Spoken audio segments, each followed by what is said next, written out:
tonight we will be discussing an important aspect of our evangelism model. And I'd have you notice the word model. Evangelism is modeled for us in the Bible. This isn't something that comes from house to house. This is just something that has been observed and broken down for us. And so if you have tonight, if you have any questions at any time, please raise your hand. I think at most parts, at any time, I'll be able to stop and take questions. But there are going to be a few parts where I'm going to want to get through and potentially answer any questions before they are asked. So moving forward, evangelism. There are a lot of different ways we can go about it. There are all sorts of means to bringing people in, to inviting them in, and developing relationships with people. These are just some of a few of the ways that the church can reach out. And I know that Bible classes, vacation Bible school, door knocking, youth activities, our back to school event, our giveaway day, these are all things that we've done within the last year with an evangelistic emphasis. But another thing we have done well in the past, but I believe we could use a refresh on, is our Compassion Card Ministry. The Compassion Card Ministry is a really good way to facilitate healthy evangelism at North Jefferson. But you see, it's part of a larger whole. Evangelism in the Bible, we see that there are different steps of it, different aspects of it, contacts. By that, all we mean is people we know, people you come into contact with who are not Christians. We see people in the Bible that Jesus came across that were not Christians and he shared the faith with. The next aspect we call the hearts phase. And so with hearts, what do we mean by that? Someone in the heart phase is someone with an open heart or potentially open heart. And by that, someone who is spiritually or religiously seeking or going through something in their life where they may be more open to seeing their need for Christ in the church. So then when we develop relationships, when people are in a phase where maybe they're open and they weren't before, we can get to Bible studies. Bible studies lead to baptisms. Baptisms leads to new converts, people that we spend time with, helping them grow in their faith. New converts lead to a growing church. And as you know, whenever you have more Christians, those Christians know people that we didn't know before. They have access to more people in the community that we didn't have access to previously. And so the cycle begins again. And so the compassion cards are just a part of our hearts phase, just a part of developing and tilling the soil, if you will, of the heart and reaching out to people. So Bible studies and baptisms, we've been doing a good job this year. At the beginning of the year, I did a count and found we had approximately 106 baptized members of our congregation. And so a very realistic goal for a church who wants to grow is 10% yearly. That's a good, realistic number. We can do more than that, but if you want to grow because people move away, we don't stay young forever. And so as numbers decline, we want to continue to grow the church. We don't want the church to be something that dies out. And so we need to continue. And so from January to we're now in the beginning of May, we've had 5 baptisms this year. I know one was just Friday night with Autumn, and she was raised in the church. But reaching out, we're averaging once a month. It's a good number, and we're on pace for this year. We're hoping for 11. If you see that baptism goal on one of our boards, our goal is 11 baptisms. I think, why not just 12 once a month? Well, it's 10% of our numbers. That's what we're aiming for. And so hopefully next year it will be 12. And so the hearts phase, you might know that guy. You might recognize that room. That's our multi-purpose room. And so I thought it was pretty cool that House to House used us. And so we've done really good in the past. And the hearts phase is where a compassion card system lies. This is the phase, again, we're trying to cultivate, till the soil of the hearts. And so what does it look like? We're establishing and developing relationships and building rapport. And so the compassion card system is a tried and true way to do that. We want to send cards for at least 3 to 4 weeks, and you want at least 10 cards per recipient weekly. That's something we can do. Also, why do we do things the way we do? As I'm going to talk about tonight, we want to mail our cards evenly. You don't want someone to receive, let's say we do send 10 cards in a week, you don't want them to receive all 10 at one time, or especially if we get to a number that we're hoping to, 20 in their mailbox in one day. What's better is 5 on Monday, 5 on Tuesday, 4 on Wednesday, 4 on Thursday, and you see that continual, that continual daily encouragement. Did you have a question, Dad? Oh, okay. Sorry. So, no one likes to feel that their work is going to waste.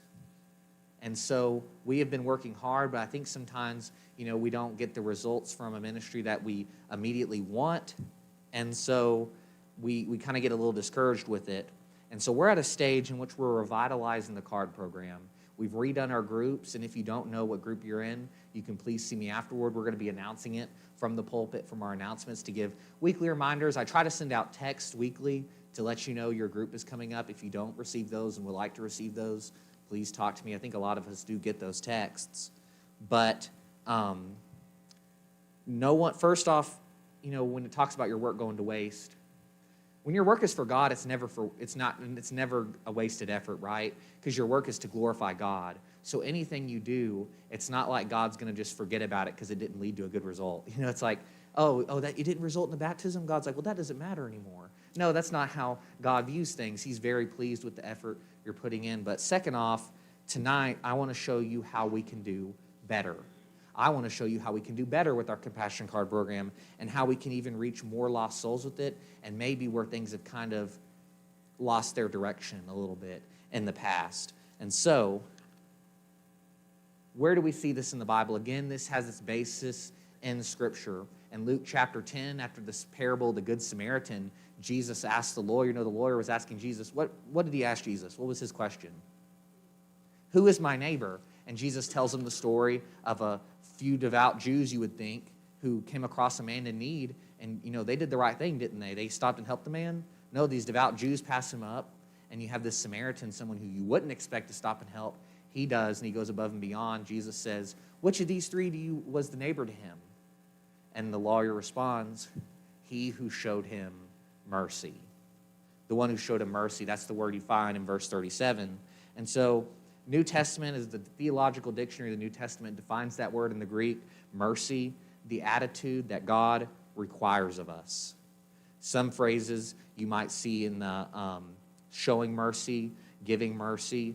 The feature here is the mercy of God that inspires us to show people. It's something that we see first in God's behavior and we pass along to others. I have heard mercy described as not getting what you deserve. Because some people what's the difference between mercy and grace? It's a little hard to kind of talk about sometimes. We use those words almost interchangeably. I've heard mercy described as not getting what you do deserve. Please have mercy. And grace as getting what you don't deserve, above and beyond. And I think that's good, but it's a little limited because not getting what you deserve in mercy is simply when it comes to judgment. We don't want what we deserve when it comes to judgment. But really, I think a broader definition of mercy can be the response to a need. That's what compassion cards do. They are a response to a need. People that don't have a church family need encouragement. They need fellowship, especially in these times of life that are very hard. And so people are blown away when they receive our compassion cards because it's unusual. Like, who does this? And so people are blown away by the time we give to them. And giving mercy, responding to a need, is a biblical thing to do.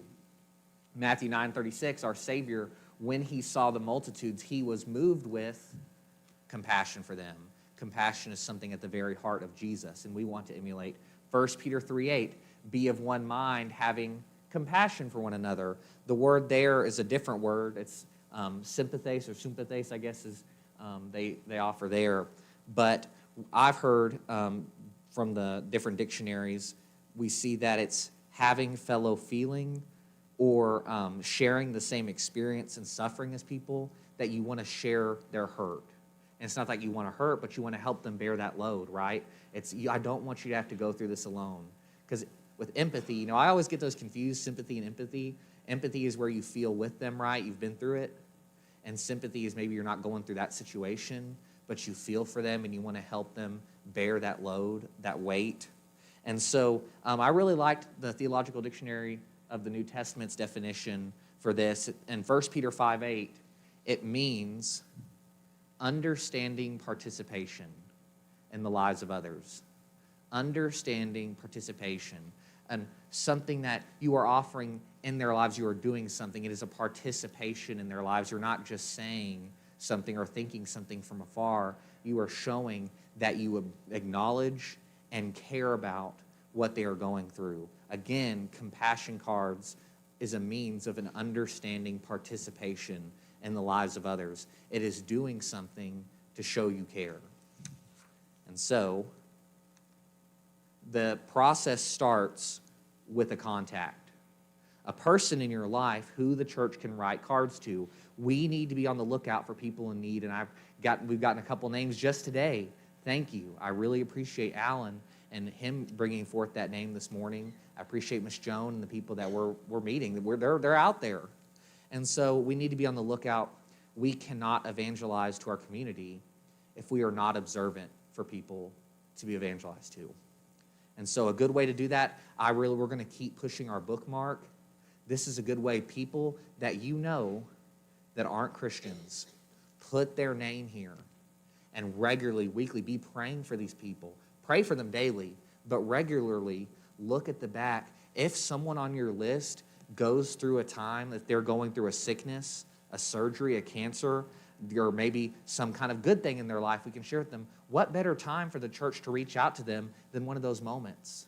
Sometimes we get discouraged with certain people in our life because we think the door is always closed. They'll never open that door. The door can open. But what if you're not paying attention to when the door's open? What if you're like, oh, they're never going to respond, and so the door's slightly open, they're going through a hard time, you've already written them off. That's not what we need to be doing. This is a great way to be looking for that crack in the door. We're just trying to get our foot in the door to help people see, no, we care about them. People think that, since we're always trying to go to the Bible, that somehow me and Miss Ashley talked about this one time, that when you move to the Bible study, that somehow we don't really care. We just want them to be a member at our church. That's all we care about. That's not right. When we want people to be a member of our church, I'm just to be frank with y'all, I think we're in a good place. I love you guys. I love worshiping with you. If something happened to the world around us and we were the only people left, we'd be okay. We can make it. But there are people out there. We're reaching them for their benefit. And they think, oh, you want me to just be a member of your church? Well, yes, because it's going to help you. That's the only reason I want. It's for your benefit. We don't need you here. We want you here. We're going to worship God whether you're here or not. He fills our need. We don't need people like we need God. We want to be there for people. And I think some people kind of get caught up in that. They think God needs them. God doesn't need us. He doesn't need you. Sorry. He's bigger than that. But he wants you. And to me, that's more meaningful. God's not pressed into a corner where he has his hand behind his back. Like, I need this person. That's why I love them. That's why I send my son for them, because I need them. God's not in a position of need. But even though God doesn't need you, he gave his son for you because he cares about you. And that's the mindset that we're passing on. That's the mindset of Christ, the mindset of giving something up of our own expense to help someone else. Many times for us, that's our time, our energy. There are a lot of things we'd rather be doing because it's more fun, and we only have a certain number of hours off the clock. And so we're like, I want to use my time for me. And yet, we find that life is better when we actually turn and devote some of that time to other people, to helping them see what's most important. You are investing, and it's never a wasted investment. Sometimes it might not reap immediately, but it's always a good investment. All right, so it starts with contacts, people you're looking for. It moves to choosing a card type, and this is something that our team leaders are going to be doing for you. We want to make the card writing process as smooth as possible for you. We're going to have the cards picked out for you. You're going to receive your cards. So there's cards for every type of occasion, and so we want you just to come in, grab your stack, and you're going to write your card. We need you to be a part of this, to flood people with the compassion. We don't want just 10 cards. We want cards coming from every member. We want people to be like, how can this church do this? This doesn't seem realistic. But it's just us writing cards. We want people blown away with the attention and the prayer that we are giving them in their time of need. Because do we care? I hope so. That's the thing. It's not insincere. If we had an insincere care, we'd have a reason to feel guilty for doing this. No, we truly care, and so this is just a means of showing it. Be praying for the people you write cards to. Be prayerful about it. So that way, when you say, I'm going to be praying for you, you can write it wholeheartedly, and it can mean something. All right, so your job is going to be to compose the card. It's not that hard. We'll talk about it. And so we're going to coordinate it for you. We're going to send them out, schedule, but this is a team effort. Please do not just take your cards home and send them out by yourself. It's not an individual effort. It's a team effort. We're trying to make sure it comes out orderly. And then they receive the compassion. Good smiley face. That's what we want. All right, our hearts.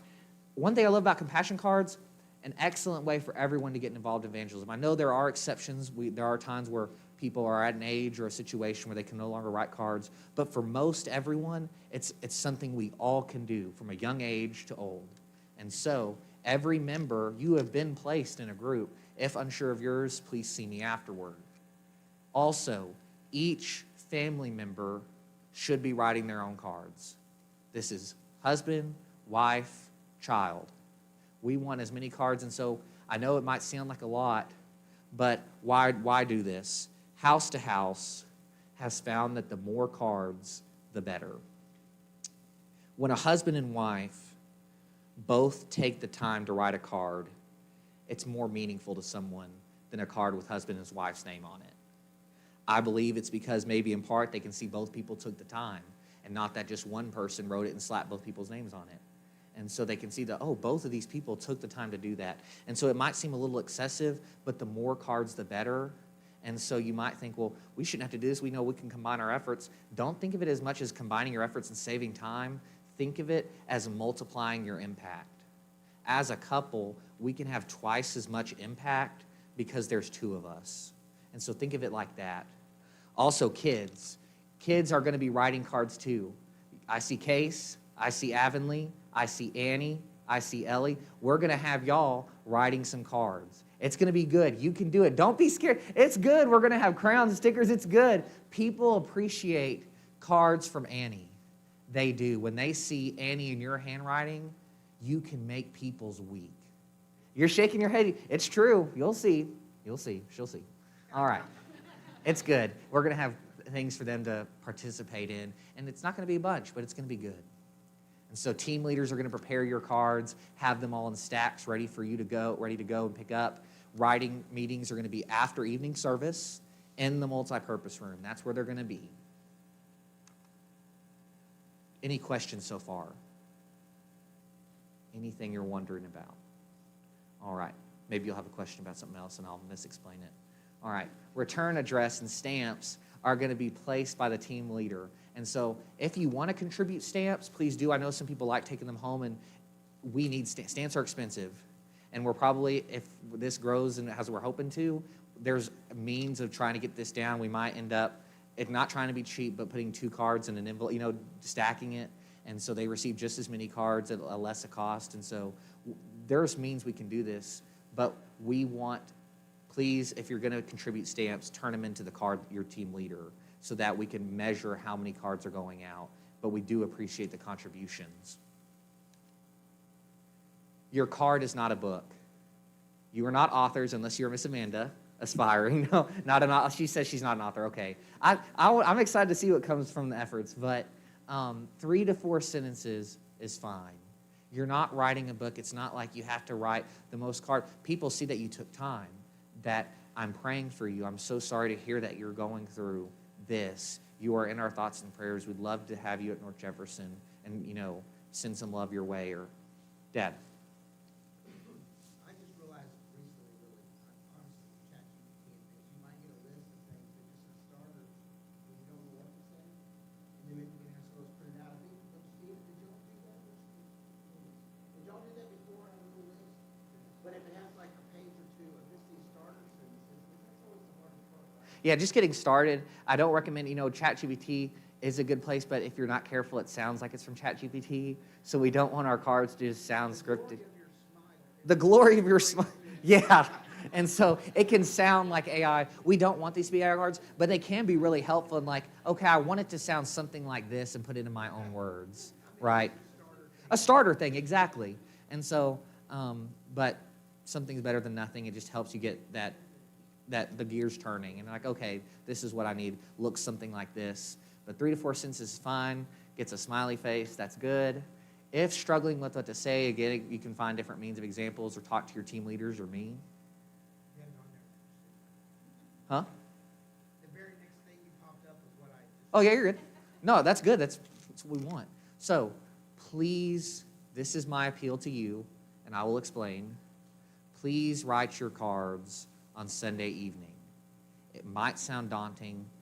It's going to get easier. The first time might be a little hard. It's going to get easier as the weeks go by. And you're doing it once every 4 weeks. We have 4 teams, so you're doing it once every 4 weeks, once a month, unless, we have those rare 5-week months.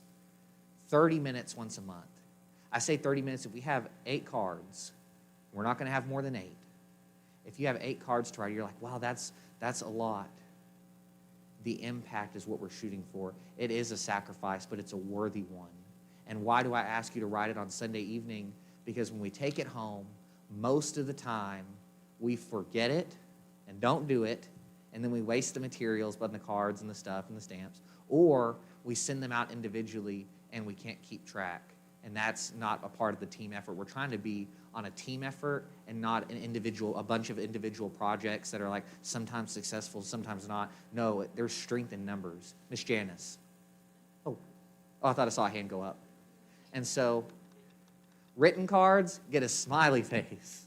Not the forgetting cards, that's a frowny face. That's what that means. All right. Please sign your name and write the name of the congregation on each card. Don't just put your name on it. I know we're going to have the return address, but when you put North Jefferson Church of Christ, it's a part of the family you're a part of. Helps them see where it's coming from. Divide cards into 5 days. We'll take care of that. That's our job. Our job. Our job. Our joy.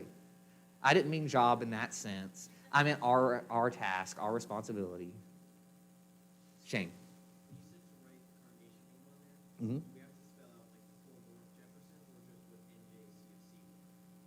I would say North Jefferson.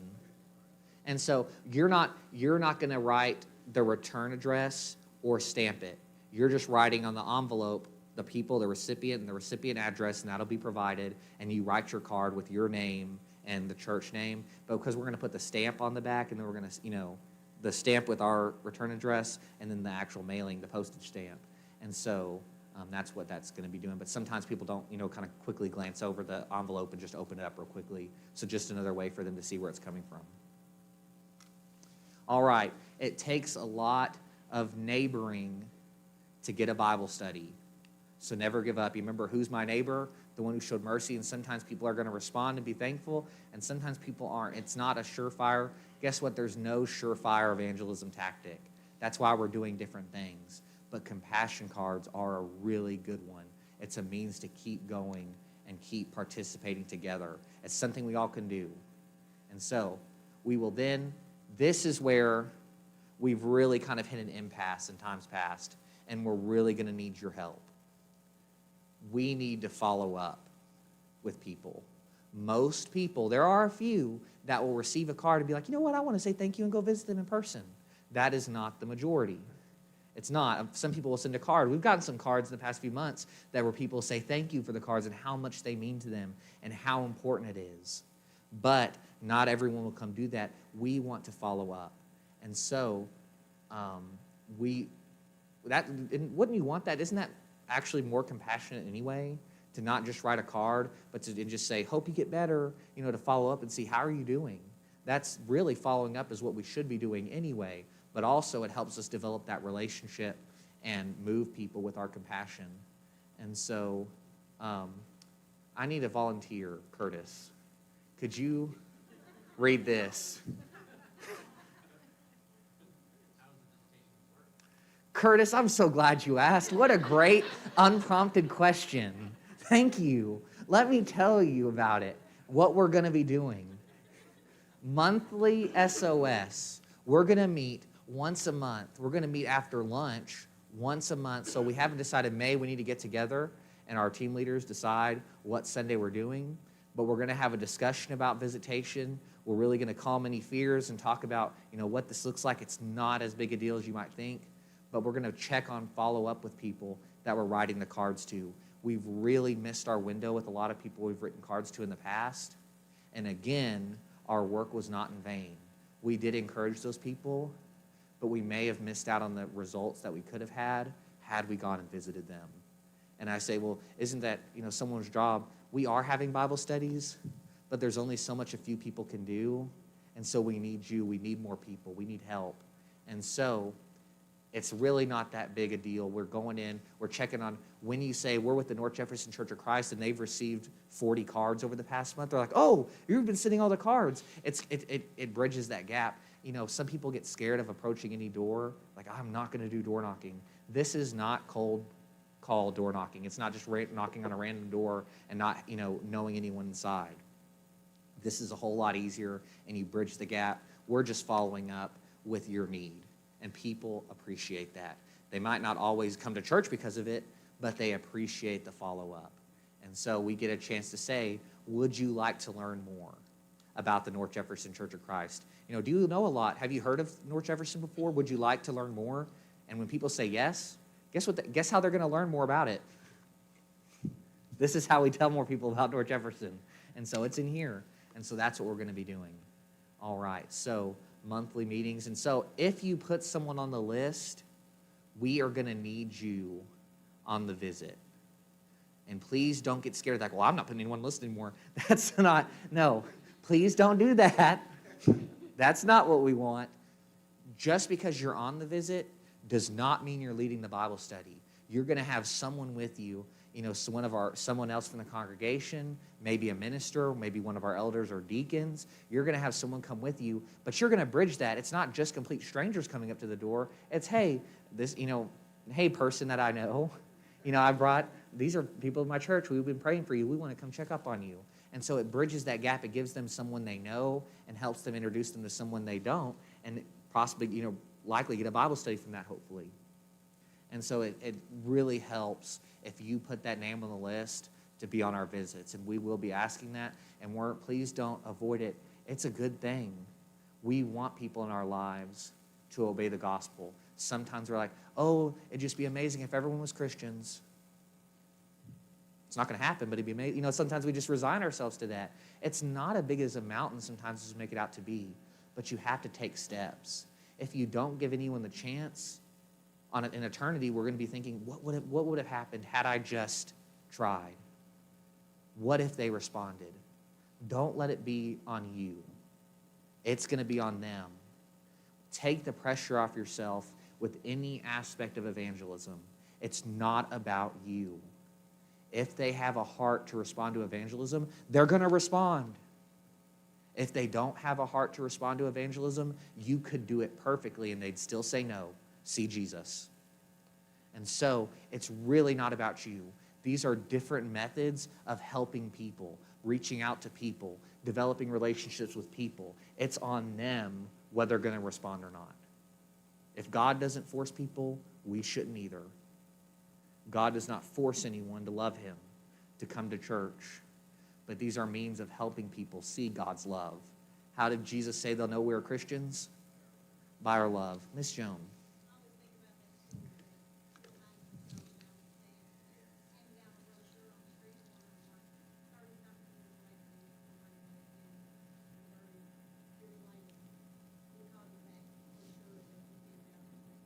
Yes, and so, that's the rare thing.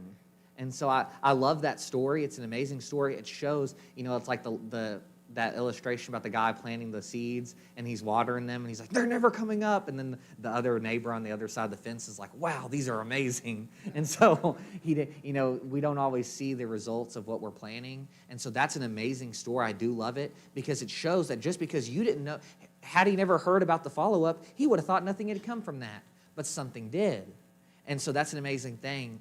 But please don't let your evangelism only be, those kind of things. In football, there's something called the Hail Mary. It's when it's a last-ditch effort to chunk the ball as far as they can because they're running out of time. Please don't make all of your evangelism like Hail Mary, stuff like that.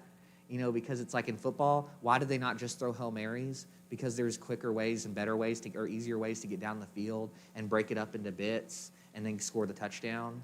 And so sometimes we try these evangelistic Hail Mary efforts. Like maybe if I just hand someone a card and tell them to watch a video, they'll do it. That's called a Hail Mary. Sure, could it happen? Maybe. Makes a cool highlight when it does, but it's not going to be regular occurring. And so what we're trying to do is get our foot in the door. It's a first down, or whatever analogy you like to use, but you're working your way. How do you eat the elephant? And so one bite at a time, you're getting closer. You're not going to swallow the elephant whole. Sorry, Dad. he was making a face. Brother Garth.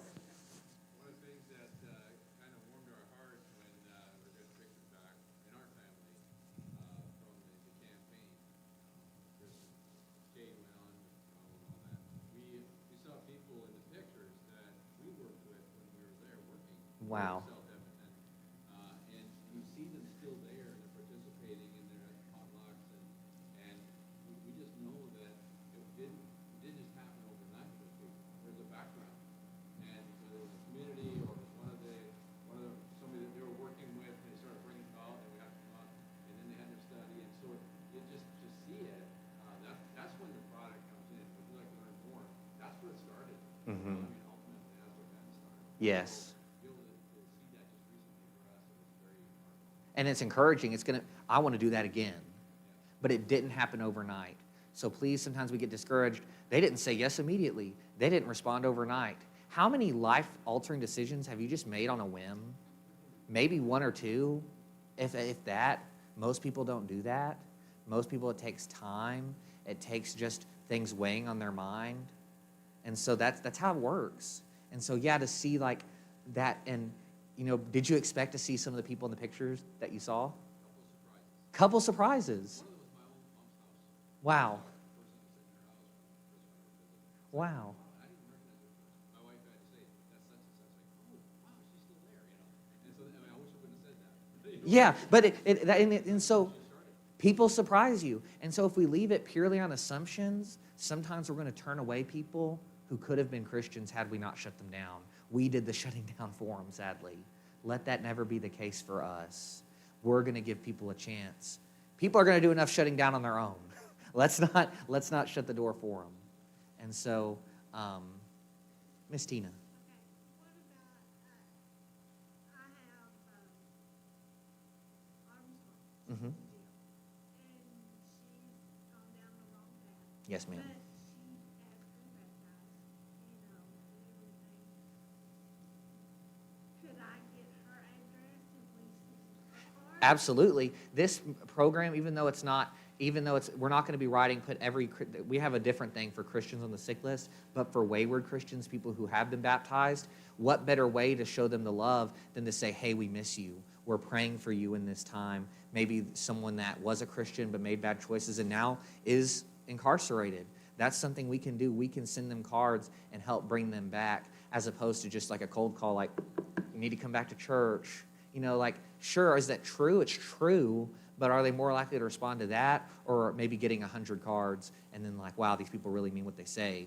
And then when we're like, hey, we'd love to have you back, they're like, yeah, you mean that. I can tell you mean that. And so absolutely, that's definitely a candidate. We can definitely get her address and put her on next week, because we already had the cards prepared for tonight, but next week, that'd definitely be a great one. Thank you, Miss Tina. Exactly. That's what we're looking for. People in your life that you're like, how am I going to reach this person? You're not in it alone. You weren't supposed to be. You don't see, just the Church of Jeff, it's a good thing. I'm kidding. Church of Davin would be really bad. It's not. It's Church of Christ. And so it's not our own individual thing. And so you have a family. Please use your family. And so, again, it's not, some people might not respond. Nothing's going to work with everyone. It's never wrong to love someone. And so, do the cards work? Yes, they do. Yes, they do. Rob can do a whole, you can look up videos and I can share them with you of just story after story after story of people responding to them. One that I found, at Southwest, the congregation in Austin, one member shared, this is something she said, I just talked to my sister and she is crying and crying. I said, what's happening? She said, I just came from checking the mail and I have so many cards from everywhere. I said, so why are you crying? It's a good thing. She said, because I've never had this happen before. And she is looking forward to Saturday for a Bible study. Keep up the compassion cards to people. The cards are working. The love is seen. A handwritten card can go 1,000 miles and open up the hearts of people to hear the gospel. This ministry is unique. It takes time. It takes time to write a card, and I know that can be a little burdensome for us, but when we approach it with the right attitude, when people get that card, they realize it took time. People know it takes time to write cards, and they see that. They'll see it. It's personal. You wrote it. It's from you. It's from our children. And then the effect, it compounds. It's not just one card they received, like, oh, that's a nice person from a nice church. It's a nice church. It's something we do collectively. And so, all that being said, what a wonderful effort and opportunity we have before us.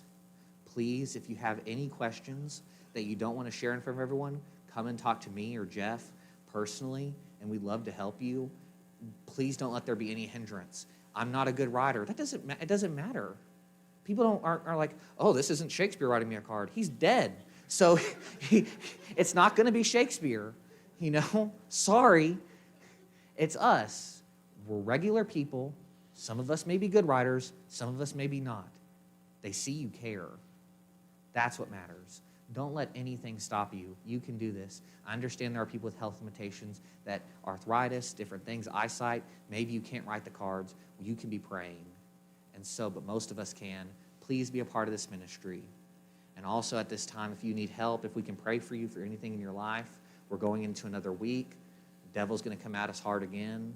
There's things in your life he's aiming to trip you up.